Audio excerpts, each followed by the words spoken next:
할렐루야. 오늘도 새날을 주신 하나님을 찬양합니다. 오늘도 말씀으로 시작하는 이 하루, 말씀 충만, 은혜 충만, 성령 충만하시기를 주님의 이름으로 축원합니다. 자, 오늘은 요한계시록 9장 1절로 4절까지만 봉독해 드립니다. 하나님의 말씀을 경청하시기 바랍니다. 다섯째 천사가 나팔을 불매 내가 보니 하늘에서 땅에 떨어진 별 하나가 있는데 그가 무저갱의 열쇠를 받았더라. 그가 무저갱을 이어니 그 구멍에서 큰 화덕의 연기 같은 연기가 올라오매 해와 공기가 그 구멍의 연기로 말미암아 어두워지며 또 황충이 연기 가운데로부터 땅 위에 나오매 그들이 땅에 있는 전갈의 권세와 같은 권세를 받았더라. 그들에게 이르시되 땅에 풀이나 푸른 것이나 각종 수목은 해하지 말고 오직 이마에 하나님의 인침을 받지 아니한 사람들만 해하라 하시더라. 아멘. 자, 오늘도 이 말씀을 통해 우리에게 주신 하나님의 음성을 듣게 되길 바랍니다. 8장과 9장은 이제 두 번째 재앙인 나팔 재앙이죠. 첫째부터 네 번째까지의 나팔 재앙은 8장에서 주로 얘기가 되는데 자연 환경이나 우주적인 질서에 대한 심판의 메시지였습니다. 땅의 3분의 1, 바다의 3분의 1, 강과 물샘의 3분의 1, 해와 달과 별의 3분의 1이 타격을 받았죠. 이것은 인간의 생존을 위한 기본적인 베이스가 되는 시스템에 대한 위협이었고 간접적이고 환경에 대한 재난이었습니다. 그런데 오늘 이제 9장으로 넘어오면 다섯째 재앙과 여섯째 재앙이 이어지는데 이 둘 다 그 심판의 칼끝이 인간을 향해 직접적으로 정조준된다는 점에서 8장과 9분이 된다고 볼 수 있겠습니다. 자, 1절 이하에 보시면 다섯째 나팔이 울릴 때 하늘에서 땅에 떨어진 별 하나가 무저갱의 열쇠를 받아서 그 무저갱을 열자 거기에서 거대한 연기가 올라오고 그 연기 속에서 황충이 나와서 전갈의 권세를 받아 하나님의 인침을 받지 아니한 사람들만 해하게 되는 일들이 나타나게 됩니다. 여기서 하늘에서 떨어진 별은 타락한 천사죠. 마귀입니다.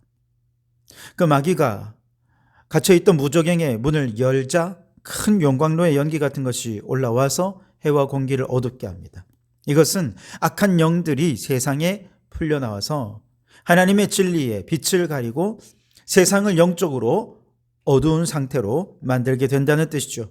이런 세상의 영적인 어둠 속에서 황충이 등장합니다. 3절에 나오는 이 황충은 출애굽 당시에 농작물을 갉아먹던 그런 메뚜기를 의미하는 게 아닙니다.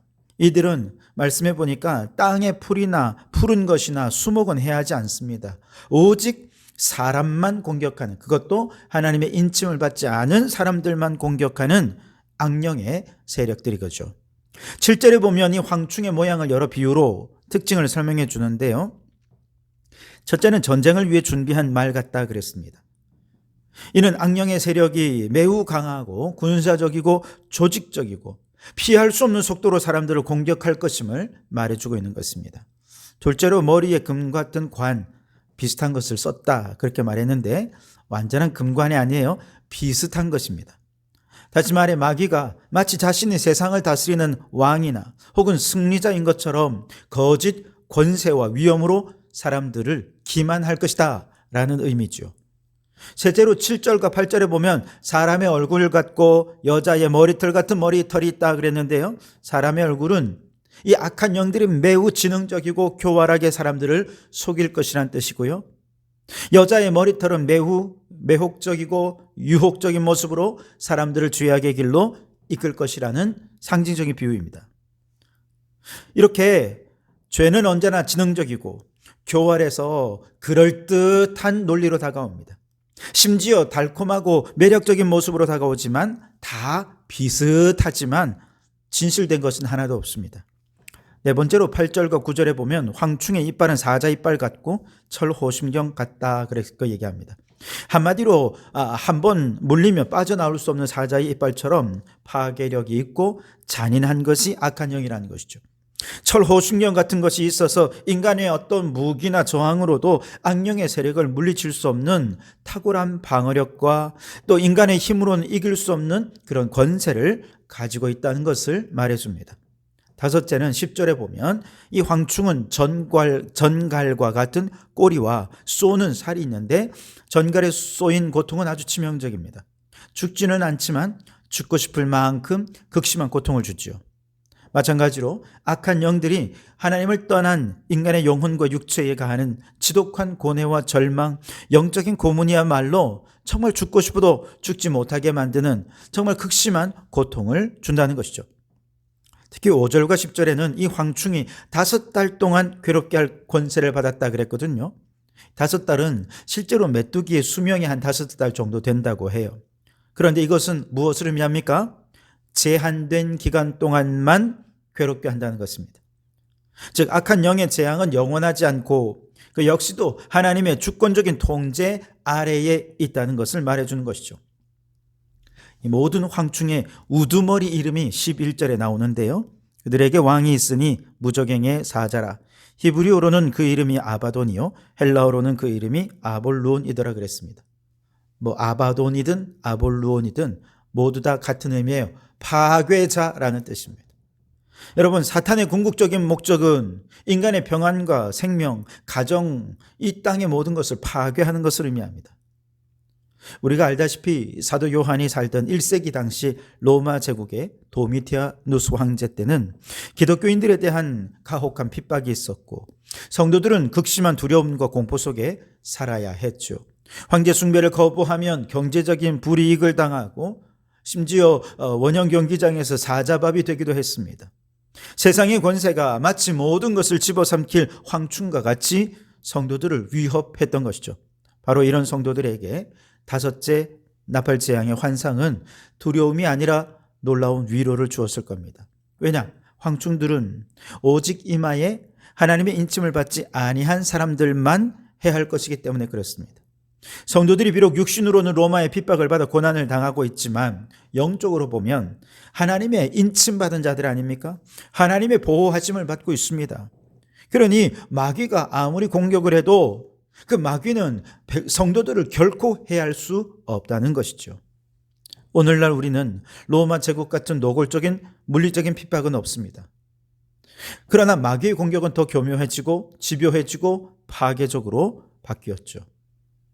하나님이 없는 영혼들은 마치 전갈에 쏘인 사람들처럼 우울증, 불안장애, 마약, 도박 중독, 허무주의, 끝없는 비교의식 속에서 스스로 목숨을 끊고 싶어 할 정도로 참된 안식을 찾지 못합니다.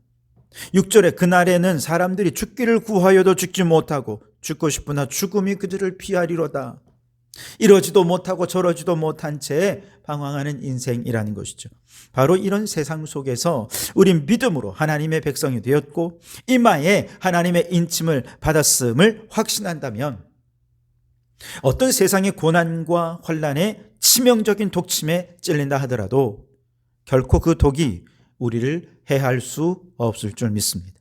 그러므로 여러분, 이 마지막 시대에 세상은 여자의 머리털 같은 머리털로 미혹하고 사자의 이빨처럼 위협하고 전갈의 도구로 찌르지만 그럼에도 불구하고 우리의 영혼을 안전히 지키시는 그 하나님을 의지하여서 이 영적 전쟁에서 마지막까지 승리하는 성도들이 되실 수 있기를 주님의 이름으로 축원합니다. 13절로 21절까지는 이제 6째 천사가 나팔을 붑니다. 13절에 보면 6째 천사가 나팔을 불 때 하나님 앞 금제단 4뿔에서 한 음성이 나는데 그 음성의 내용이 뭐냐? 14절에 큰 강 유브라데에 결박된 4천사를 놓아주라 그랬습니다. 이 4천사는 어떤 존재들이냐? 하나님의 심판을 대행하는 파괴적이고 악한 영적 세력을 말하는 것입니다. 하나님이 그동안 결박해두고 억제해두고 계셨지만 마지막에는 그들을 놓아주면서 이 땅에 하나님의 재앙의 문을 열어가신다는 것이죠. 그래서 15절에는 풀려난 4천사가 사람의 3분의 1을 죽이기로 준비된 자들이다. 살상의 심판이 그들을 통해 일어나게 되는데 그 시점이 언제냐? 그 년, 월, 일시 이렇게 명시되어 있습니다. 다시 말해 역사의 모든 역사들은 우발적으로 보이는 전쟁이나 우발적으로 보이는 재난조차도 사실은 철저히 하나님의 시간표 속에서 정확한 연, 월, 일시에 집행된다는 것을 말씀해 주고 있는 것이죠. 16절에는 그 마병대의 수가 2만만이다 그랬습니다. 2만만이란 2만 곱하기 만이라는 뜻인데 이건 상상할 수 없는 천문학적인 숫자라는 의미입니다. 그래서 이건 도저히 인간의 힘으로는 막아낼 수 없는 무수히 많고 압도적인 악한 군대 또는 그들이 일으키는 참혹하고 전면적인 전쟁의 재난의 규모를 말하고 있는 것이죠. 17절로 19절에는 그 마병대가 이제 등장을 해서 이제 재앙을 일으키는데 불빛과 자줏빛과 유황빛 호심경을 입었습니다. 말들의 머리는 사자의 머리 같고 그 입에서는 불과 연기와 유황이 나오고 말들의 꼬리는 뱀 같고 꼬리에는 머리가 있어서 사람을 물면서 해친다 그랬어요. 한마디로 이 재앙이 앞 뒤를 가리지 않고 속임수와 냉렬한 폭력을 동원해서 치명적인 살상을 가하는 전방위적이고 교활한 재앙이 될 것이다 라는 것을 상징적으로 보여주는 것들입니다. 특별히 초대교회 성도들에게 저 유브라데 강 너머의 마병대라고 하는 이미지는 직관적으로 무시무시한 공포 그 자체였습니다. 왜냐하면 당시 로마 군대조차도 가장 두려워했던 적이 바로 활을 쏘며 말을 타는 파르티아 기병대였거든요. 요한은 이들이 가진 문화적, 역사적 공포의 이미지를 차용해서 로마 제국보다 더 무서운 하나님의 진노와 영적인 심판이 임할 것을 경고한 것입니다. 결국 초대교회 당시 핍박받는 성도들은 세상 역사의 주관자 되시는 하나님을 굳게 신뢰하며 자신들의 기도를 들으시는 하나님께 모든 억울함을 맡기고 믿음의 정절을 지켜낼 수 있었던 것이죠. 오늘날 우크라이나에서나 이란에서 엄청난 무기가 폭발하면서 마치 불과 연기를 내뿜는 모습이 오늘 말씀에서 불과 연기와 유황을 내뿜는 이 영명의 마병대와도 같아 보입니다. 우리는 언제 인류의 3분의 1이 멸망해도 이상하지 않은 정말 화약과 같은 절망적인 세상에 살고 있다는 것을 이 전쟁이 우리에게 실감나게 보여주고 있는 것 같습니다. 그러나 오늘 이 본문 가운데서 가장 충격적인 것은요, 20절과 21절에 등장하는 인간의 완악함입니다. 이 재앙에 죽지 않고 남은 사람들은 손으로 행한 일을 회개하지 아니하고 오히려 여러 귀신과 또는 보거나 듣거나 다니거나 하지 못하는 금, 은, 동과 목석의 우상에게 절하고 또 그 살인과 복술과 음행과 도둑질을 회개하지 아니하더라 그랬습니다. 여러분, 나팔 재앙을 통해 인류의 3분의 1이 죽어나가는 이 끔찍한 재앙 속에서 살아남은 사람들이 마음이 더 완악해져서 회개도 하지 않고 하나님께로 돌아섬도 없다는 사실입니다. 끝까지 회개하지 않은 인간의 깊은 타락과 영적인 무감각함이 오늘 이 현대인들의 가장 큰 적이라는 것이죠. 비극입니다. 이처럼 완악한 세대 속에 살고 있는 우리 성도들에게 하나님은 사도 요한을 통해 말씀하십니다. 끝까지 포기하지 말아라. 하나님의 주권을 믿고 믿음의 승리자가 되라. 더 나아가 금제단 앞에서 기도했던 성도들처럼 영적인 죽음을 향해 달려가는 완악한 이 세대를 향해 눈물의 중보 기도로 그들을 주님께로 이끌도록 사명을 주신 것입니다. 그러니 여러분, 이 혼란하고 어두운 시대 속에서 성령의 인침을 받은 성도들로서 거룩하고 담대한 빛의 자녀로 살면서 이 땅을 향한 마지막 중보자로서의 사명까지 또 잘 감당하는 우리 성도들이 되시기를 주님의 이름으로 축원합니다. 기도하겠습니다.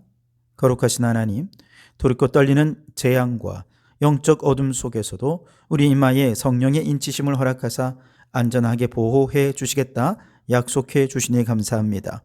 세상의 헛된 우상과 교묘한 유혹에 흔들리지 않게 하시고 오직 십자가의 복음과 진리만을 굳게 붙잡고 끝까지 믿음으로 승리하게 해 주시옵소서. 극심한 고통 속에서도 여전히 회개하지 못하는 완악한 영혼들을 불쌍히 여겨주시고 우리가 그들을 위해 눈물로 엎드려 기도하여 깨어 있는 파수꾼으로 살아갈 수 있게 도와주시옵소서.